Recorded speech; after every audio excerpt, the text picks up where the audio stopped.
Welcome back to the INSTI HIV-1, HIV-2 Antibody Test Masterclass. So far, the course has built a strong foundation. It has covered HIV pathophysiology, immunology, and the technology behind the INSTI test.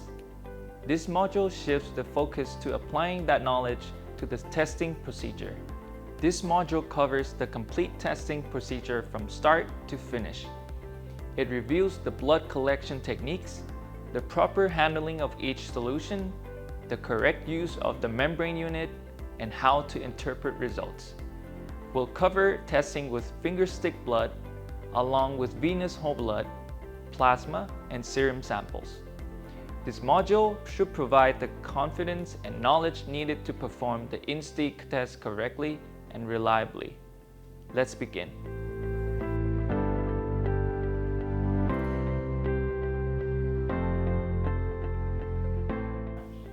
Test performance begins before you open the test kit.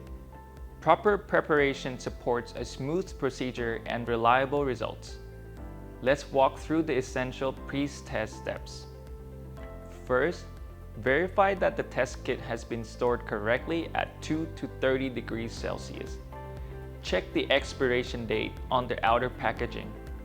The format is year, month, day. Never use an expired kit. If the kit has been refrigerated, allow it to reach room temperature for approximately 30 minutes before testing. Prepare your testing area. You'll need a clean, flat, well-lit surface. Ensure the ambient temperature is between 15 to 30 degrees Celsius for optimal test performance. Gather any additional materials not provided in the kit. These include gloves, a biohazard waste container, cotton balls or gauze for wound closure, and a timer. While a timer may be used, precise timing is not critical for this test. Wash your hands thoroughly with soap and water, then put on gloves. This protects both you and the patient from potential exposure to bloodborne pathogens. Inspect your gloves for tears or defects before proceeding. Open the test kit and lay out all the components. You should have one sealed foil pouch containing the membrane unit, 3 solution bottles clearly labeled 1, 2, and 3, 1 alcohol swab, 1 lancet, and 1 capillary pipette. Verify that all components are present and undamaged before beginning.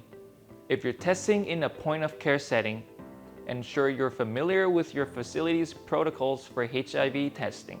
This includes informed consent, pre-testing counseling, and documentation standards. Although the INSTI test provides rapid results, appropriate clinical context and patient communication remain essential.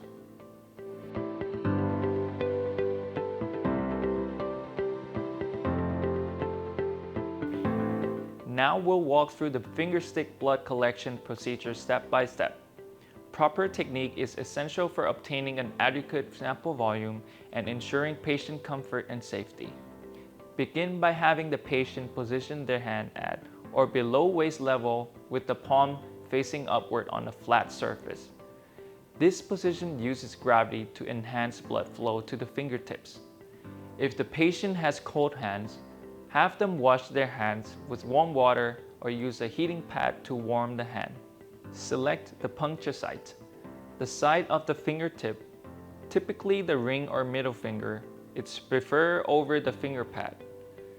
The sides have good blood supply but fewer nerve endings, making the puncture less painful.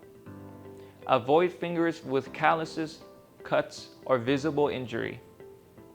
Massage the selected finger gently from base to tip to encourage blood flow. You should see the fingertip become pink as blood accumulates. This preparation step significantly improves your chances of obtaining an adequate blood sample. Open the alcohol swab and cleanse the selected puncture site thoroughly.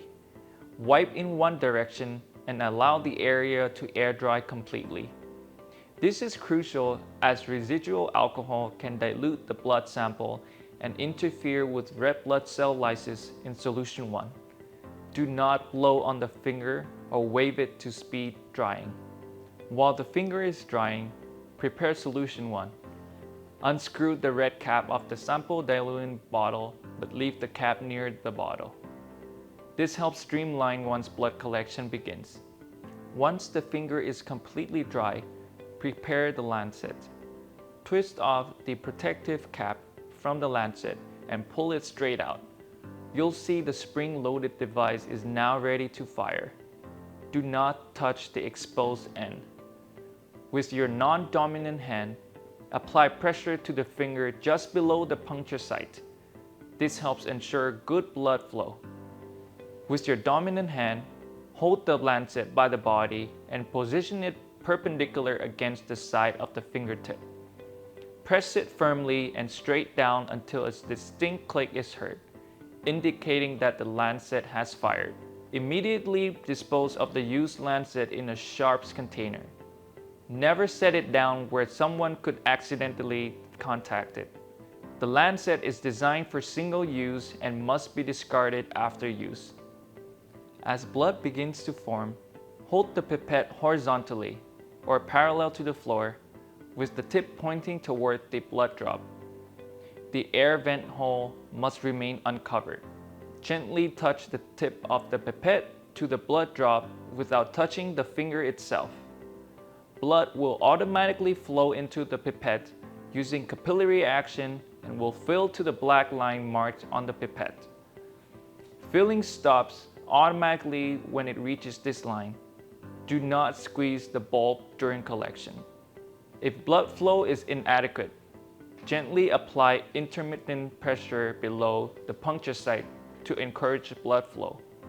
Be careful not to squeeze the finger. Excessive squeezing and pressure can dilute the blood with tissue fluid and cause hemolysis, which may affect test results.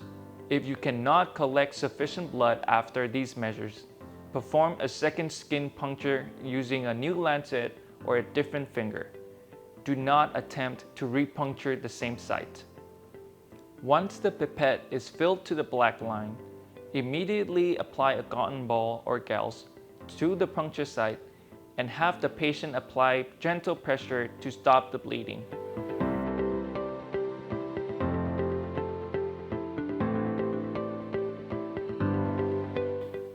With the blood collected in the capillary pipette, the next step is to transfer it to the solution 1 bottle. This step must be done promptly to prevent clotting in the pipette. Hold the pipette vertically above the bottle opening with the tip pointing downward.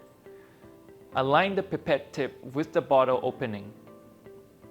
Gently squeeze the bulb of the pipette to dispense the blood sample into the solution 1 bottle. The blood should expel easily into the clear solution. If it doesn't expel, hold the pipette vertically and lightly cover the vent hole with your finger, without pressing down on it. Then, squeeze the bulb. This creates the pressure needed to dispense the sample. Observe as the blood enters the solution. The clear solution should immediately turn red as mixing occurs. This color change indicates that the blood is being diluted and the red blood cells are beginning to lyse. Quickly put the cap on the sample diluent bottle and secure it tightly. Now invert the bottle gently 4 times to ensure thorough mixing. Use smooth, controlled inversions and avoid vigorous shaking as this can create air bubbles. The mixture should be uniform in color with no visible clumps or unmixed areas.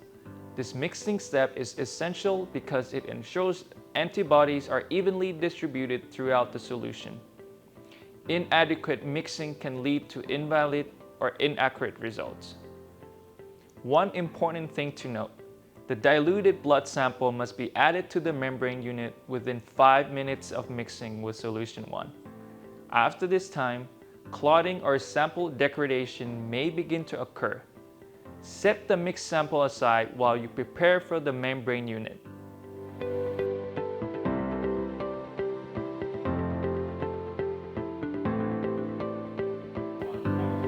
Now we prepare the membrane unit.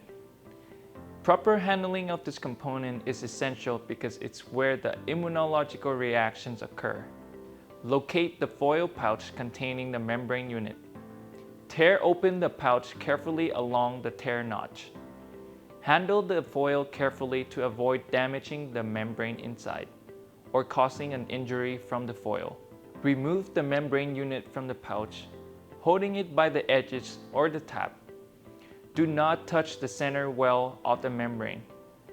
Oils, dirt, or contaminants from your fingers, even with gloves, can interfere with the test. Place the membrane unit on a flat, level surface. This is important because the solutions need to flow through the membrane evenly. An unlevel surface can cause uneven flow and potentially affect results. For sample identification, you may write the patient's name, identification number, or other tracking information on the tab at the bottom of the membrane unit. Use a permanent marker and write clearly. This helps prevent mix-ups when running multiple tests. At this point, the remaining steps proceed in sequence without delay.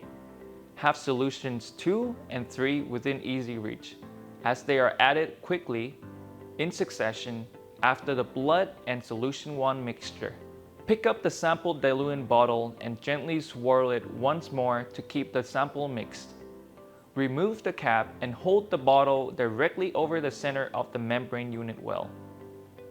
Pour the entire contents of the sample diluent and blood mixture steadily into the center of the membrane unit well. Aim for the center and pour steadily, allowing the solution to flow continuously without splashing or pooling. The red liquid should begin to absorb into the membrane. Watch as the solution flows through the membrane. Typically, complete absorption takes less than 30 seconds, though this can vary slightly depending on environmental conditions and sample characteristics. The liquid should disappear completely into the membrane and absorbent pad below. As the sample flows through the membrane, antibodies in the blood, if present, are captured by the proteins embedded in the membrane. HIV antibodies bind to the GP41 and GP36 proteins at the test spot. Normal IgG and IgM antibodies bind to protein A at the control spot. If the solution flows slowly or pulls onto the surface, gently tap the side of the membrane unit against the table surface to help restore flow. However, never press down on the membrane surface itself, as this can cause damage.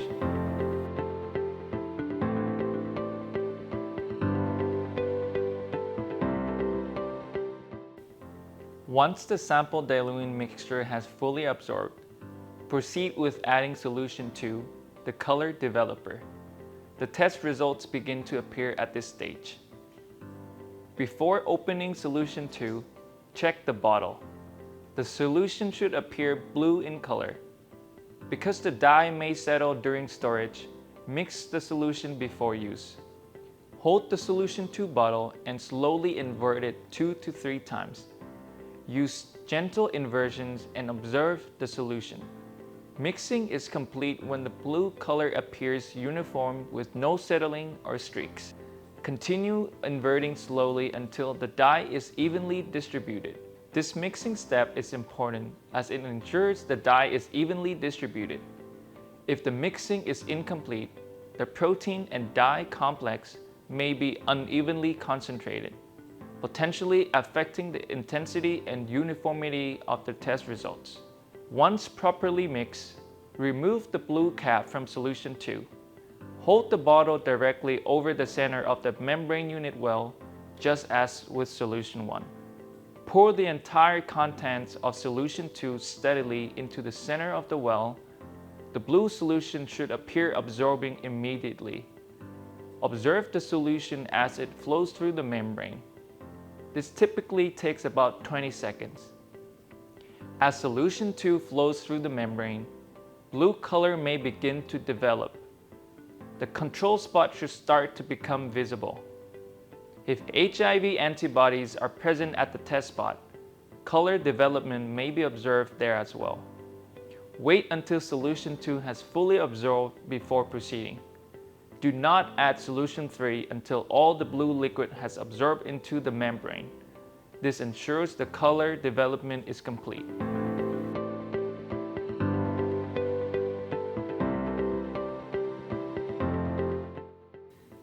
The final step in the test procedure is adding solution 3, the clarifying solution. This solution removes background staining and makes the results easily readable. Solution 3 does not require mixing. It's ready to use. Simply remove the clear cap from the bottle. A clear or slightly cloudy appearance is normal. Pour the entire contents of solution 3 steadily into the center of the membrane unit well. As with the previous solutions, aim for the center and pour at a controlled pace. Observe as solution 3 flows through the membrane. The membrane becomes clearer as the excess blue dye is washed away. Any background blue tint should also lighten. As the clarifying solution absorbs, the blue dots that indicate the test result should become more distinct and easier to see. The control spot at the 12 o'clock position should be visible. If the antibodies to HIV are present and the test is reactive, the test spot at the 6 o'clock position will also be visible. Wait for solution 3 to be fully absorbed. Once the membrane is free of liquid and remains wet, the test is complete and the results can be interpreted. Timing matters for results interpretation. Read the test immediately after solution 3 has absorbed, while the membrane is still wet. Do not wait more than 5 minutes after adding solution 3. After this time, the membrane begins to dry and background staining can reappear, making results harder to interpret.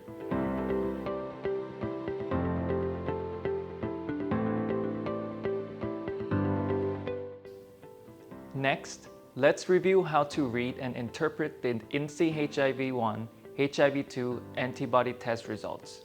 We'll start with a non-reactive result, which indicates no HIV antibodies were detected. View the membrane from directly above in good lighting. Do not tilt or angle the membrane. The membrane background should appear clear following clarification with solution 3. For a non-reactive result, a single blue dot is clearly visible above any background tint. This dot is located at the top of the membrane in the 12 o'clock position. This is the control spot, and its presence confirms that the test was performed correctly. The presence of the control spot indicates that a sufficient sample was collected.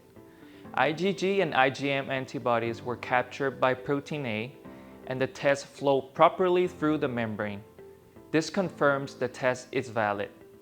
In the non-reactive result, there should be no visible reaction at the test spot location, which is at the bottom of the membrane in the 6 o'clock position.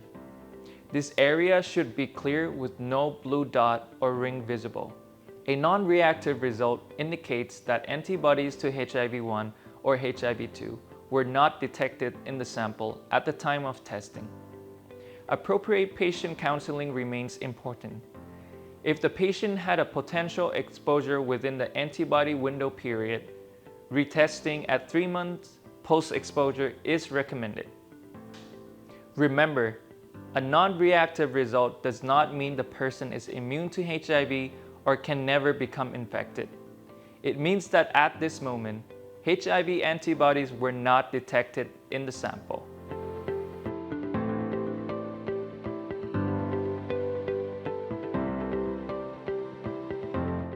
Next, let's review a reactive result, which indicates that HIV-1 or HIV-2 antibodies were detected in the sample. For a reactive result, there will be 2 blue dots that are discernible above a background tint.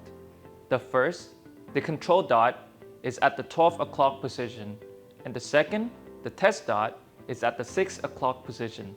Both dots should be visible and blue in color. The intensity of the blue color may vary between the control and the test spots, with one appearing darker than the other. This variation is normal and does not affect the interpretation. What matters is that both dots are present. The appearance of the dots may vary. They may be solid circles of blue, shaded circles with varying intensity, or rings of blue.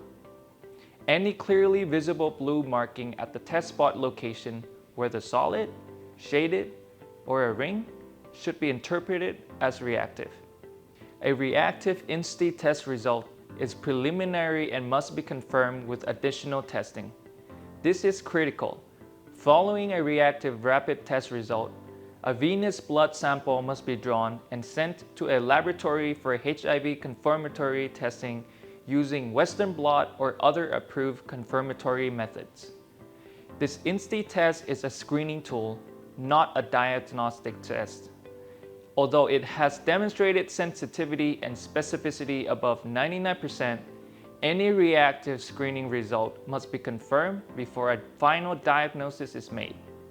For venous blood collection for confirmatory testing, use a lavender top EDTA collection tube for whole blood or plasma, or a red tube for serum. Label the specimen appropriately and forward it to a qualified laboratory following your facility's protocols. Patient counseling following a reactive result is essential. The patient should be informed that the screening test detected HIV antibodies, that confirmatory testing is necessary, and that precautions should be taken to reduce the risk of transmission while awaiting confirmation.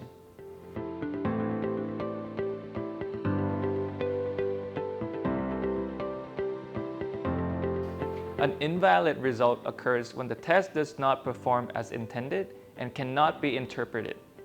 Identifying invalid results is essential for maintaining testing quality and patient safety. The test is invalid if any of the following conditions occur. First, if there is no dot visible on the membrane at all, neither the control nor the test spot. This typically indicates an insufficient sample was collected or added. Second, if the test dot appears without the control dot, the result is invalid. Without the control dot, it cannot be confirmed that the test functioned as intended. The control dot must always be present for the test to be valid. Third, a uniform blue tint across the entire membrane surface that obscures both the control and test areas, indicating an invalid result. This can occur when more than 50 microliters of blood are used or if the flow through the membrane is obstructed.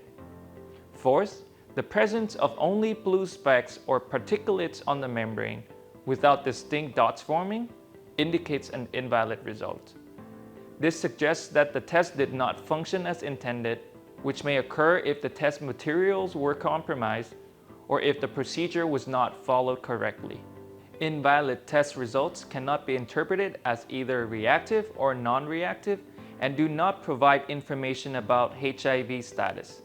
An invalid test must always be repeated using a new INSTI test kit with fresh components. When repeating the test after an invalid result, pay careful attention to blood collection volume. The pipette should fill to the black line. Each solution should be added completely and allowed to absorb fully before the next solution is added. Verify that all components are from the same lot and within the expiration date.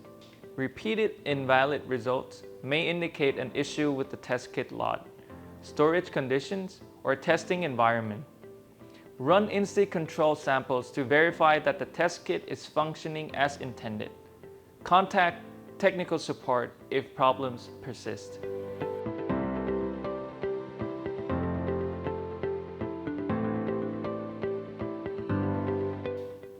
In some cases, you may encounter an indeterminate result. This is different from an invalid result and requires specific handling. An indeterminate result occurs when a faint background ring appears around the test spot area, but without a clearly formed blue dot. This can happen when sample flow is prolonged, which can be due to variable factors such as cellular components in whole blood samples. The key distinction is that in an indeterminate result, the control dot is present, confirming that the test ran correctly. However, the appearance at the test spot location is ambiguous and cannot be interpreted as reactive or non-reactive. Following an indeterminate result, a venous blood sample should be drawn and forwarded to a laboratory for confirmatory HIV testing. When counseling a patient with an indeterminate result, explain that the screening test was inconclusive and that additional testing is needed to determine their HIV status. While this does not provide a definite answer, it does indicate the need for follow-up testing.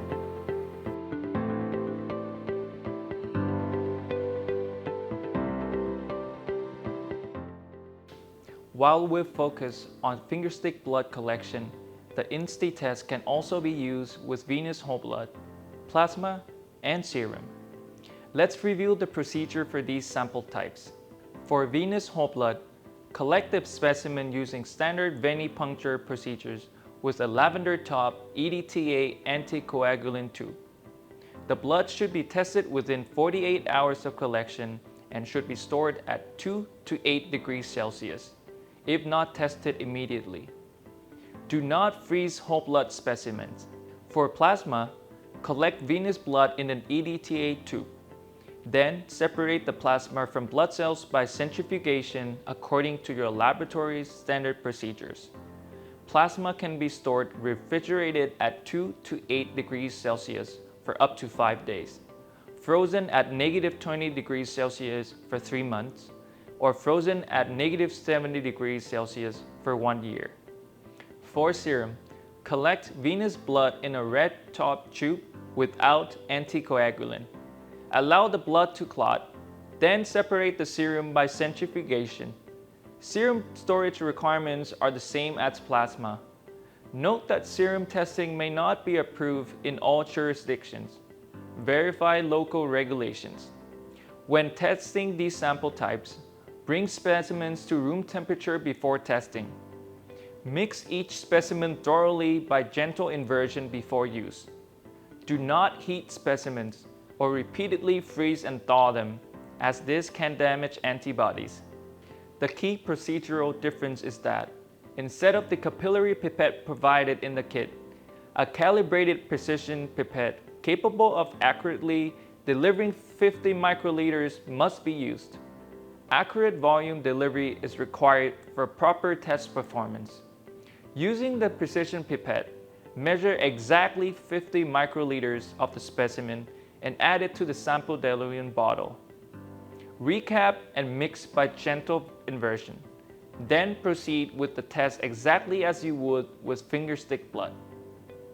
Pour the mixture onto the membrane, add solution 2, then add solution 3, and then read the results. The interpretation criteria are identical regardless of the sample type.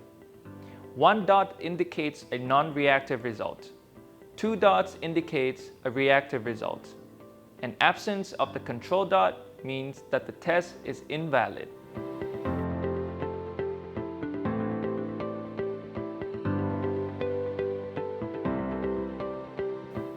INSTI HIV-1, HIV-2 test controls are available separately and should be used regularly as part of a quality control program.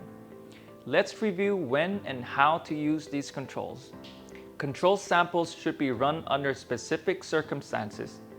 These include verifying a new operator before patient testing, when switching to a new lot of INSTI test kits, whenever a new shipment of kits is received, when storage or testing temperatures fall outside the recommended range of 2 to 30 degrees Celsius, or at regular intervals as determined by facility quality assurance protocols.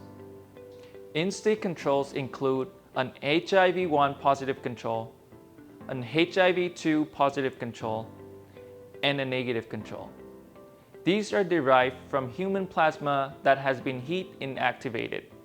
Controls can be stored frozen at -20 degrees Celsius or refrigerated at 2 to 8 degrees Celsius for up to 1 year.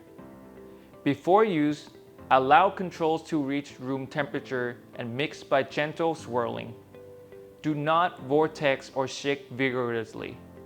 To test a control sample, Use a calibrated 50 microliter precision pipette. Never use the capillary pipette provided for fingerstick blood collection. Measure exactly 50 microliters of the control material and add it to the sample diluent vial. Proceed with the test exactly as you would with a patient sample. The HIV-1 and HIV-2 positive controls should produce reactive results with both control and test dots visible. The negative control should produce a non-reactive result with only the control dot visible. If controls produce incorrect or invalid results, do not test patient samples. Investigate the issue first, check storage conditions, verify kit expiration dates, and examine the testing environment. Repeat the controls with a new test kit. If problems persist, contact technical support immediately. Document all control test results according to the facility quality control procedures. This documentation provides evidence of proper testing protocols and is essential for regulatory compliance and quality assurance.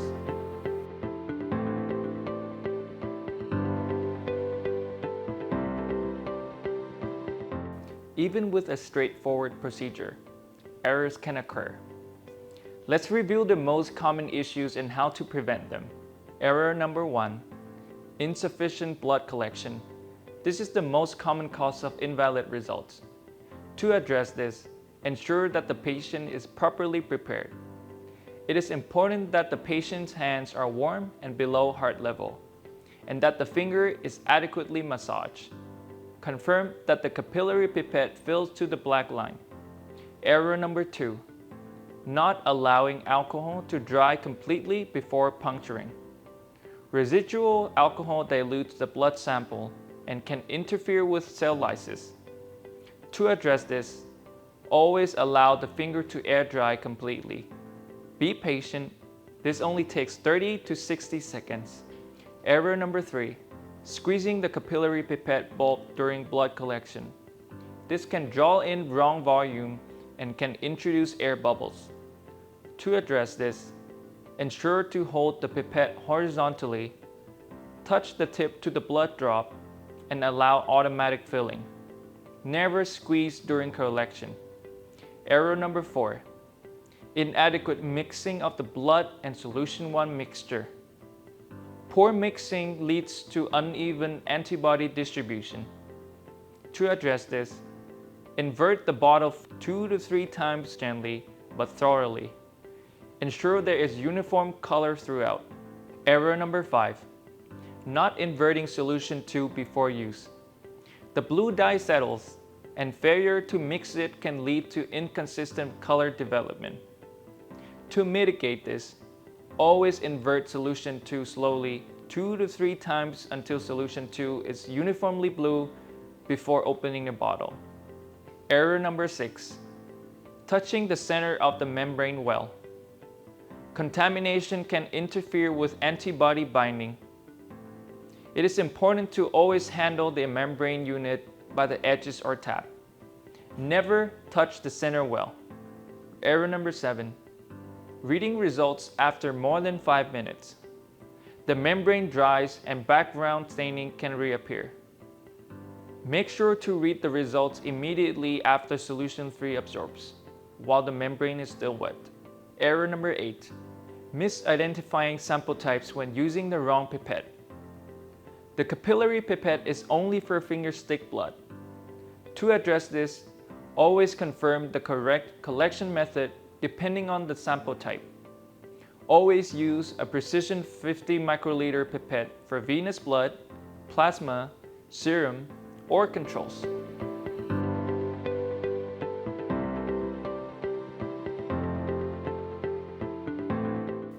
Proper disposal of test materials is essential for safety and regulatory compliance. All test components must be treated as potentially infectious. The used lancet must be disposed of immediately in a puncture-resistant sharps container. Never recap a lancet, never set it down where someone could contact it, and never place it in regular trash. The membrane unit, after testing is complete, should be disposed of in a biohazard waste container. The membrane has absorbed blood and all test solutions and must be treated as biohazarded material. Solution bottles should be disposed of in biohazard waste, even though they contain only small amounts of sodium azide. Bottles that contain blood mixtures are biohazardous and require appropriate disposal. Used gloves, cotton balls or gauze with blood, capillary pipettes, and any other materials that contacted blood must be disposed of in biohazard waste containers.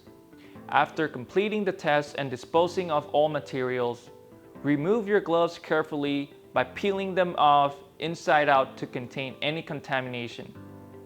Dispose of gloves in biohazard waste and wash your hands thoroughly with soap and warm water.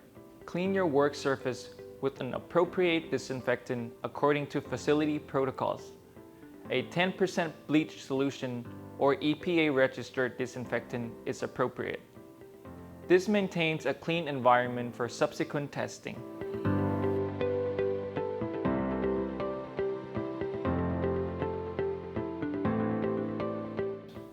While this course focuses on the technical aspects of performing the INSTI test, it's important to briefly address the patient interaction component of HIV testing.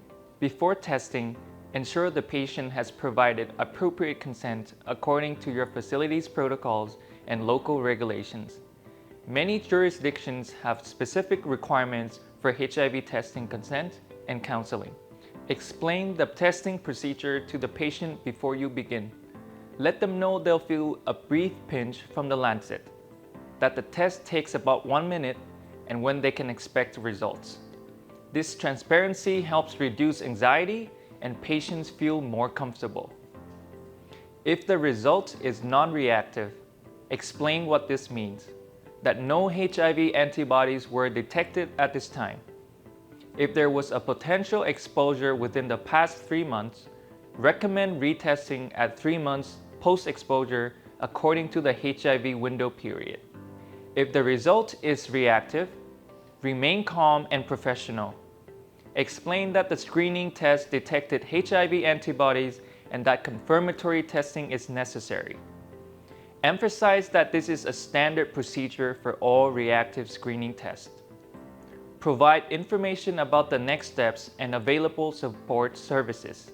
For invalid or indeterminate results, explain that the test needs to be repeated or that additional laboratory testing is needed. Reassure the patient that this does not necessarily indicate a problem, but rather that a clear result wasn't obtained. Always follow your facility's protocols for post-test counseling and linkage to care. HIV testing includes the technical procedure, but it is essential that testing can be combined with appropriate patient counseling as part of broader patient care.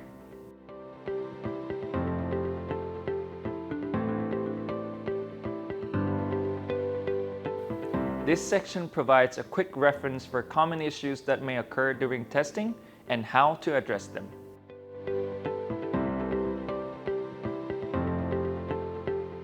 This can occur if the hand is cold or positioned above heart level. To improve blood flow, warm the hand, keep it below heart level, and gently massage the finger before puncture.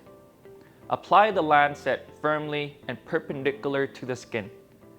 If blood flow remains inadequate, perform a second puncture on a different finger.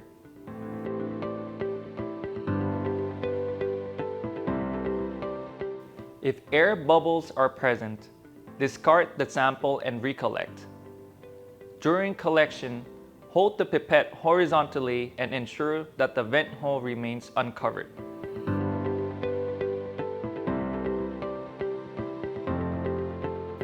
Hold the pipette vertically, lightly cover the vent hole without pressing, and then squeeze the bulb. If the sample still does not dispense, it may have clotted. In this case, collect a new sample.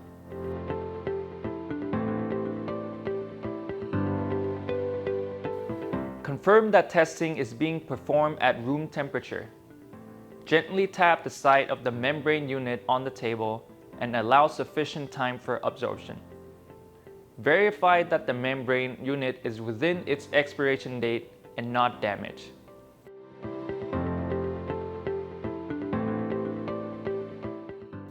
Overflow may occur if excess blood is added or if membrane flow is obstructed. Use exactly 50 microliters of blood and ensure proper storage and handling of the membrane unit.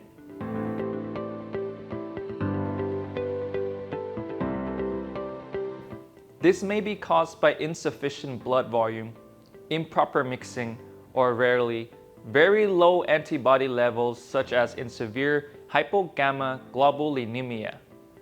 Repeat the test with careful attention to blood volume and mixing. If invalid results persist, consider an alternative testing method.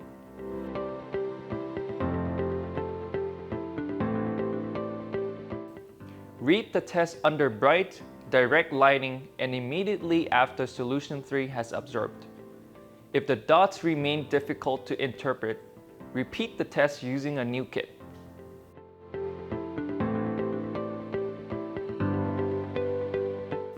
A clot on the membrane does not usually affect test performance unless it obscures the control or test spot areas. If interpretation is affected, repeat the test.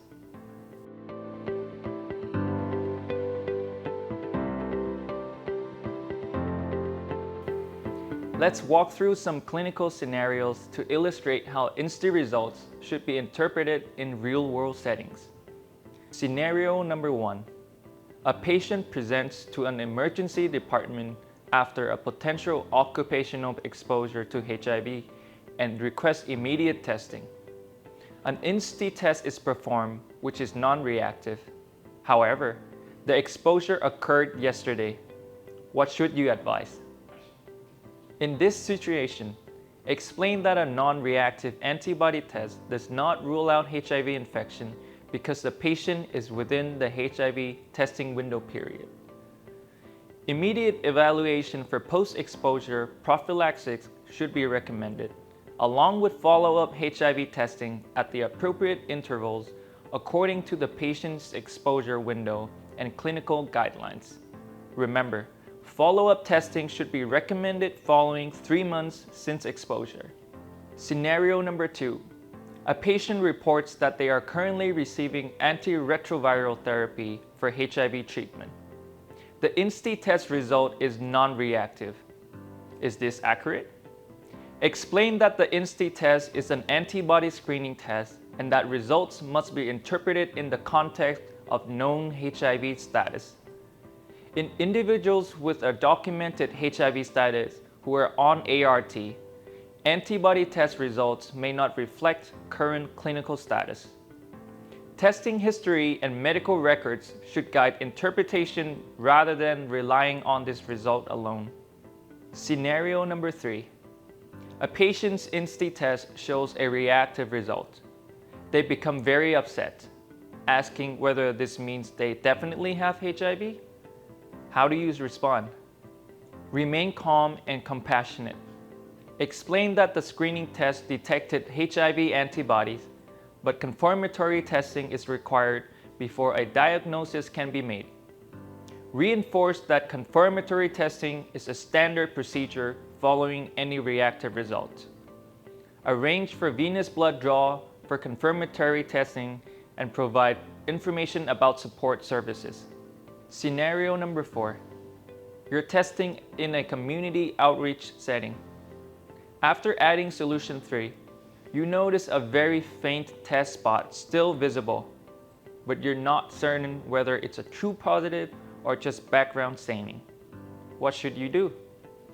When interpretation is uncertain, treat the result as reactive and proceed with confirmatory testing. Arrange for venous blood collection for laboratory confirmation and document the test appearance. Confirmatory testing ensures that ambiguous screening results are appropriately resolved.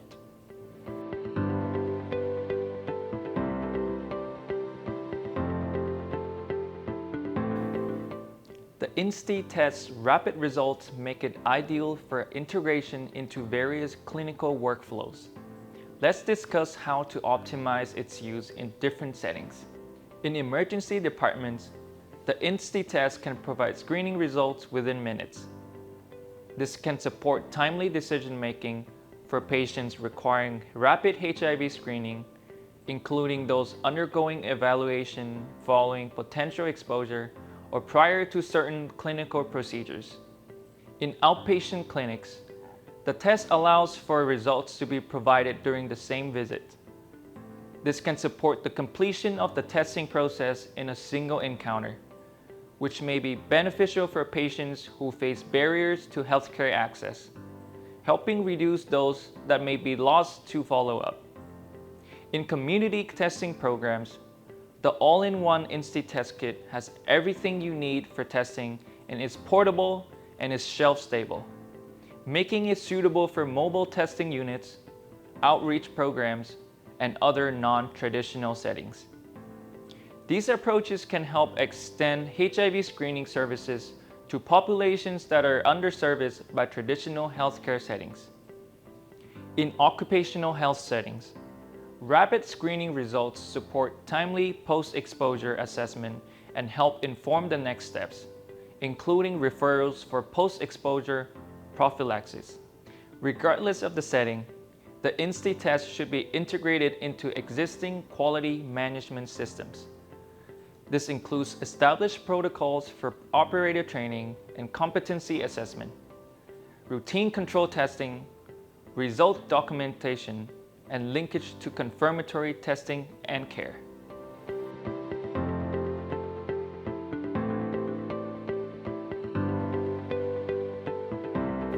Quality testing extends beyond learning the procedure. Continuous quality improvement ensures your testing remains consistent and reliable over time. A routine review of testing metrics can support quality oversight. This includes the number of tests performed, the frequency of reactive and invalid results, and the outcomes of control testing. These metrics help identify trends that may warrant further review. Monitoring invalid test rates is one aspect of quality assessment. If invalid results exceed expected levels, potential contributing factors should be investigated.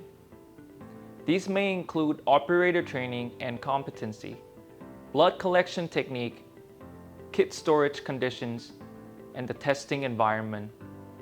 Participate in proficiency testing programs if available in your region. External quality assessment programs can support verification of test performance and identify areas for improvement. Stay current with updates to test procedures, new regulatory requirements, and advances in HIV testing technology. Attend continuing education opportunities and review updated instructions for use when new test lots are released. Quality improvement is supported through collaboration. Seek feedback from colleagues and supervisors. If you're training others, observe their technique and provide constructive feedback. Peer review and collaboration can help reinforce consistent practices across a testing program. Congratulations on completing Module 3 on Test Procedure Mastery. You now have the knowledge and tools to perform the INSTI HIV-1, HIV-2 Antibody Test from start to finish. In Module 4, we'll focus on quality control and the test controls. We will dive deeper into when and how to run control samples, interpreting control results, establishing quality assurance programs, and maintaining compliance with regulatory requirements. We'll also cover troubleshooting in greater depth, addressing more complex scenarios and approaches to resolving challenging situations you might encounter in clinical practice. Consistent application of the testing procedure supports accurate test performance and contributes to broader quality improvement efforts within a testing program. Providing high standards of care to patients seeking HIV testing. Thank you for your dedication to learning and your commitment to excellence in HIV testing. I look forward to continuing this journey with you in Module 4.